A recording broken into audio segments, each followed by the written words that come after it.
بیننده عزیز، ما در منزل شریف شیربکوف ساکن دهه 20 سالگی ناحیه قبادیان قرار داریم و از عائله شریف شیربکوف 3 نفر حال حاضر در سوریه قرار دارند.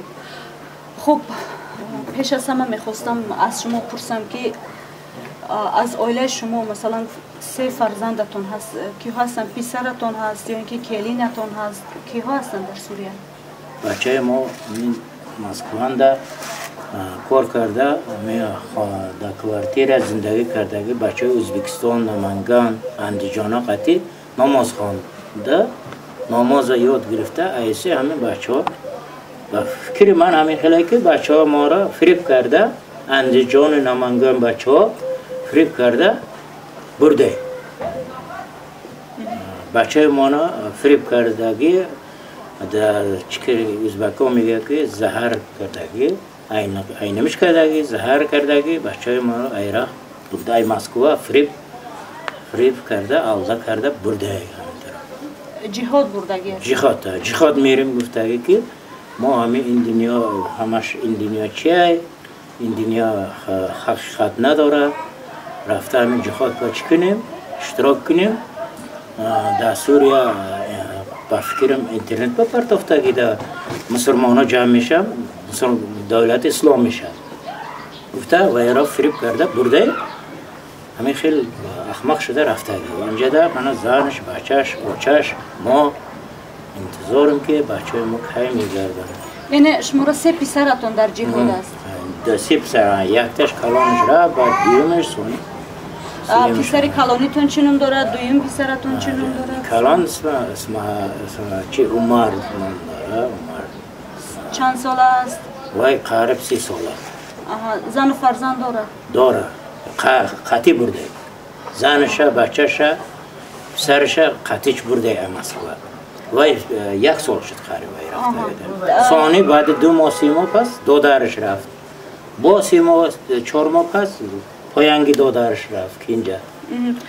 پسر دویمنگیتون چند ساله هست؟ وای 25. نام و نسبشون؟ وای چی ابوبکر نام داره، ابوبکر. پسر سیمنگیتون چی؟ وای رحمت الله نام داره. خوب، مثلا وقتی که پسر کلانیتون رفته بود شما خبردار نشده بودید؟ نشده بودیم که ما فکر کردیم کار کرده ایستادیم مسکو دا گفته فکر کرده ایستادیم. دویمش هم گم شد. ثانی فهمیدیم که بچه ما را. بچه را کوشش نکردید که حداقل از رفتن 3 پسرتون به جهاد پیشگیری کنید؟ ما وقتی چخچک کردیم، گپ زدیم، بیا گفتیم. دادا گفت من نمیتونم رفته، اکاما فیرات داره. گفت من همین قطعی میام. من گفتم اینجا بچه گیره داره، زن یا شای گفتم دخترت هست. گفتیم چیکار میکنه تو این طرف تا برکه نمیوی؟ من راضی نیستم. گفتیم وای گفت من میرم، من اکام فیرات دارم، من همین طرف میرم، من جهاد میرم. رفت. پسر خودتون چند سال است؟ پای اینجا 20 سال. اونم عائله دار است؟ از یک کودک داره. پسر دویمگیتون چند فرزند داره؟ دو تا، یک دخترچه یک پسرچه داره. پسر کلانیتون چند؟ 4 تا. 4 فرزند. با 4 فرزندش در سوریه از یک جایی با فکرم همین زنش قطعی رفتگی، بودرش قطعی رفتگی. یعنی در سوریه بودن فرزنداتون به شما باز پسر دیگرتون خبردار کرده است؟ نه، همین دادر ما پسرشو خبر کرده که رفته است. من یک مرتبه زنگ زد، من گفتم نره برکه نمیوی، بیا اینجا گشته، بیا کار نباشه، مسکو قین شده باشه اینجا بیا. نه گفت من همین طرف میرم، ماه پالان ماه ده میرم. همین ماه بعد گم شد، بیدرک شد. کدام ماه میرم؟ ایل همین سال 15 سال ایل برفت اینجاش. همین تا بیدرک حالا به یگان خبر نداره که با یک چکو کردن داره که بای طرفه میگه. آخرانگه وقت همیشه شد که مسکو رفته، بچه ما اینمش شده اومده اینجا نماز خواند، بسیار چی کرد. من گفتم این خیلی نمیشه گفتیم سرم گفت این دیگر شرایط اینجا تاجیکستان گفتیم اینجا دولتی و اسلامی نیست، اینجا در کار نیست، بسیار نماز چی نکرد. گفتیم گوش نکرد. همین طرف خانواده‌تون هم برای نماز خواندن و مثلا همسرش برای ساتر پوشیدن این چیزا یعنی مجبور میکرد؟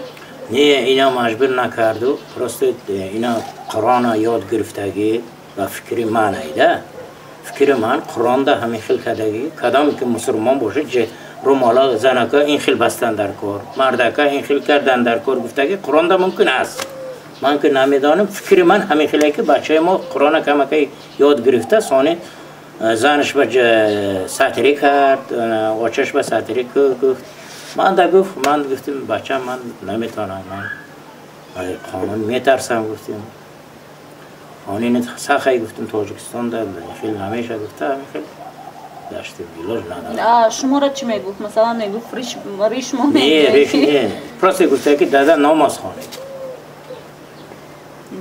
تمام باشه یا نماز خانه گفت من گفتم خیلی میخوانم هر پنسیه برام میخوانم وقتی که مثلا اینجا آمده بود مثال امر معروف گوش میکرد؟ نه امر معروف نه اینا یک 3 ساله یک بار میایه یک روزه با آمدگی همینجا شکردگی تربشه رفتگی سش کردگی بچه ها خقارات کردگی این خیلی شده نکوی بعد با همه گشته رفت با رسیه رفت اون در 3 سال یک بار می اومد یعنی بچه کلام 3 سال بچه 5 سال ده یک بار میایه یک ماه شد میگرده همین وقت معقل نشد اینجا من دیم چند مرد گفتی اینجا نمیشه بده اینجا قیمته ما نماز خانه اینجا شاید نداره گفته همین طرف زنش برد مسکو ده 2 سال کار کرد سانه 2 سال گم شد چیز مسکو رفته از یگان کس هم یگان خط و خبر نداره که مثلا من 3 سال دخترم 20 سال شد بچه ها ندیدگی شلاخته آدم ها 20 سال شد بچه ها ندیدگی پاکستان افغانستان ایران یگیپت همین خیلی شده 20 سال شده من 3 سال جگم نه حاله رفته بی اینجا همین شلاخته است 20 سالم شد 25 سالم شد بچه ها ندیدگی من حال 3 سال جگم نه چی بچه زنده باشه میایه انشالله وای